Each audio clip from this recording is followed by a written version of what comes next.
Previously on Saved by the Bell, 11th grader Kelly falls for the machinations of a UCLA college student, and she ends up dumping Zack.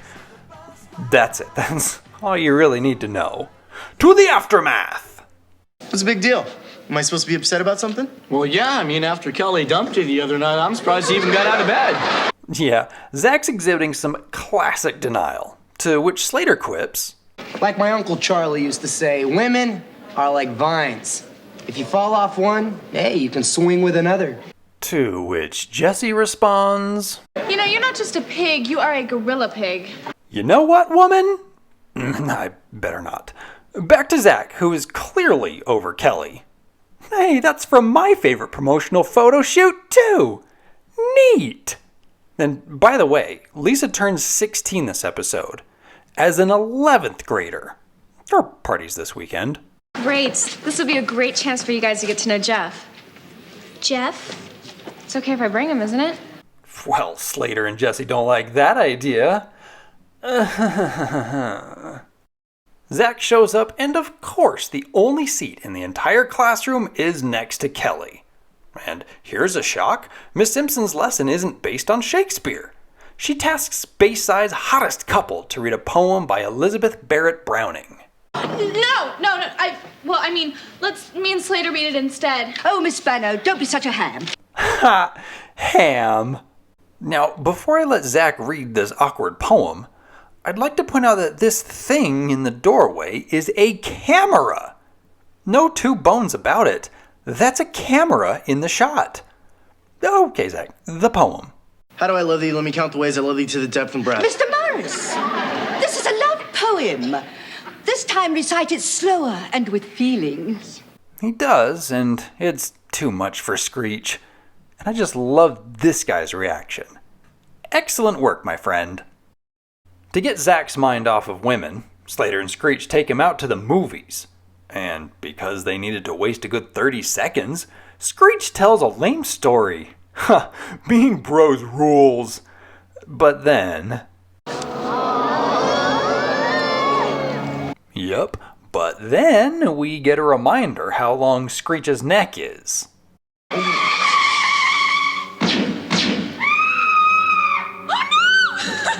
And look at Jeff go from scared to remembering he's got some hot jailbait to squeeze. Zack is disgusted, but Slater and Screech stay because, hey, bros before friends with no hose. It should be pretty clear that this movie theater is different from the one Screech and Lisa went to for their date. As noted in the prom episode, production used the live studio audience seats for the pre-taped date scene. Between the 9th and 10th grade seasons, production moved to a new studio, which is why the pre-taped movie theater now uses blue seats. Lisa's upset that her dad won't get her what she wants for her birthday. Well, what do you want? MC Hammer. Yeah, sorry, Lisa. Can't touch this. Girl, I turned 16 once. It's gonna be the social event of the season. Oh, do you want me to jump out of the cake, babe? You already did that and gave Lisa hives. Oh, look, it's Wet Blanket Zack. He tells Lisa and Jesse that Kelly was at the movies too, and she was doing stuff. Go, Gadget Nick! The girls tell Kelly to keep it in her pants. You two are sharing a brain. Why don't you get one that works? Roasted. At home, Zack tries to keep his mind off of Kelly by doing homework. Yeah, I never wrote Cosette's name on my book like that. He tries watching TV. Next on Married with Children, Kelly dumps her boyfriend for a French fry chef. Yeah, that was never a Married with Children plot. Hello, other hot sitcom Kelly. What about the radio? Next time your secretary leaves you hanging, call us. We're the Kelly Girls. The Kelly Girls? Is that like some temp agency thing? The gang shows up and tells Zack to get back in the dating scene. Look at his shirt. He agrees and goes out with Lisa's friend that very night. But she won't shut up. Been there. Hated that. Jesse's friend is a fat joke, dressed up as a great personality quip.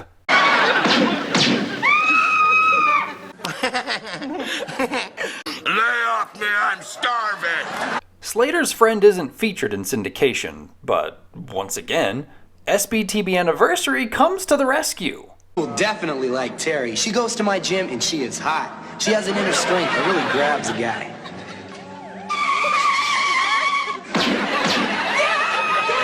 Kill him! Hey, where you going, Blondie? The movie's not over. Sit!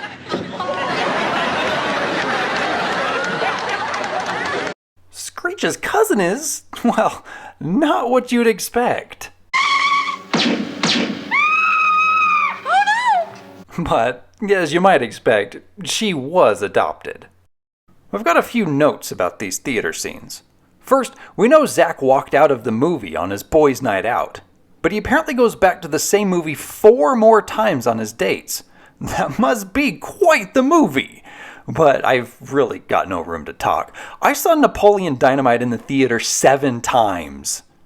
My next note, I wanted to see if any of the background actors doubled up their movie watching.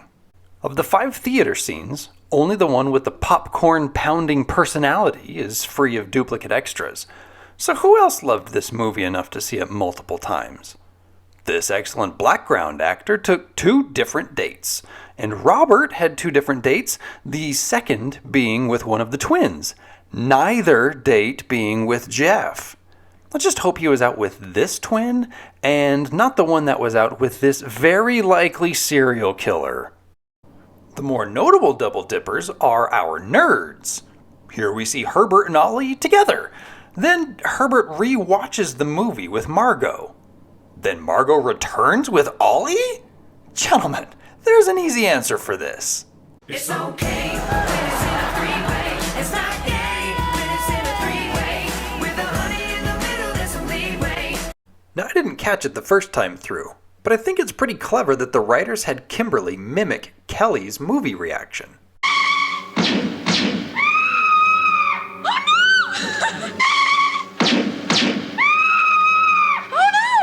The night of Zack's date with Kimberly, the others are at the Max, and things are awkward. Why don't you make up with your friends? I mean, you guys are acting like a bunch of high school kids. We are a bunch of high school kids, okay? You don't need to remind me. Everyone is pretty cold to Kelly, but we get some peak Screech here. I'll have a double cheeseburger. Cheeseburger. Do you have any specials? Zack shows up and practically forces everyone to switch to Kelly's side.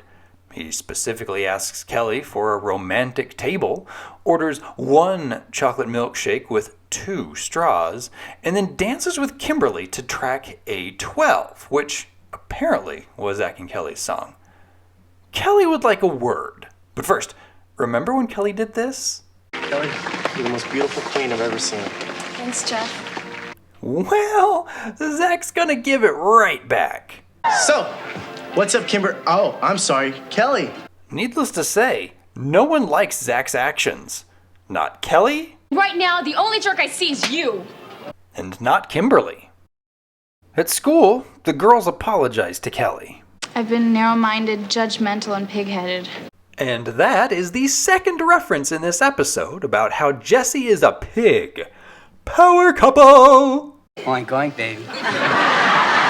It's time to play Spot That Party of 5 Heartthrobs Got Wolf! There he is. Nobody is pleased with Zack. Shoot, Zack isn't even pleased with Zack. And I've got to take a minute to editorialize here. In the last episode, we're basically made to feel super bad for Zack. We knew he was getting dumped. It sucked. But in this episode, Zack swings it right back around. I know he's an immature kid and all, but I can't stand him.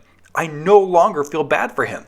And this isn't a knock on the writers. This is a decent representation of teenage emotions. I mean, the 4 dates to the same movie in 1 week was an odd choice, but the motivations of the teens at least make sense. Sorry, Zack, I no longer feel bad for you. Zack must have been feeling the same vibes, because he's not sure if he should go to Lisa's party. He's been an idiot. Well, if you can't be an idiot with your friends, who can you be an idiot with? Well, that was deliciously insightful. Any more nuggets of wisdom, Screech? Remember, Zack, it's better to be dumped by the best-looking girl than to have never been dumped at all. Masterful. Welcome to Screech's house. I mean, Screech's layout. It's redressed, minus the stairs, for Lisa's house. Screech shows up without Zack's present because his present ate it. How?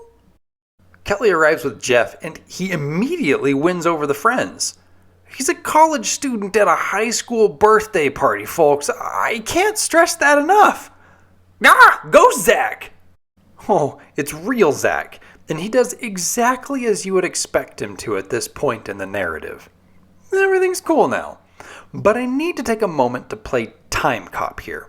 We assume Zack threw his hissy fit at school on Friday, but then Lisa's party is on Saturday, yet Zack was moping in his room in the same clothes. Was he so depressed that he wore the same clothes all the next day? Did production just forget? I don't know if I'll ever get over Kelly. Excuse me. Do you believe in love at first sight? Well, thank goodness he changed his clothes. And please check out Herbert Hoda's dancing. Gosh dang. Jeff Hunter, who we'll see again in another episode, is played by Patrick Muldoon. Credits include a decent stint on Melrose Place and 496 episodes of Days of Our Lives. He's probably best known from Paul Verhoeven's Starship Troopers. Yes, that Paul Verhoeven. In Starship Troopers, he plays a guy trying to steal a blonde beefcake's hot brunette girlfriend. That's fun. Later appearances include dog-themed movies like Robo Dog and Robo Dog Airborne, as well as Christmas movies like A Dog Walker's Christmas Tale. Oh, and more animal movies like A Dog and Pony Show, My Best Friend, and Bernie the Dolphin. He also played Corey Feldman's dad in A Tale of Two Corys because when that kind of opportunity arises, you have to...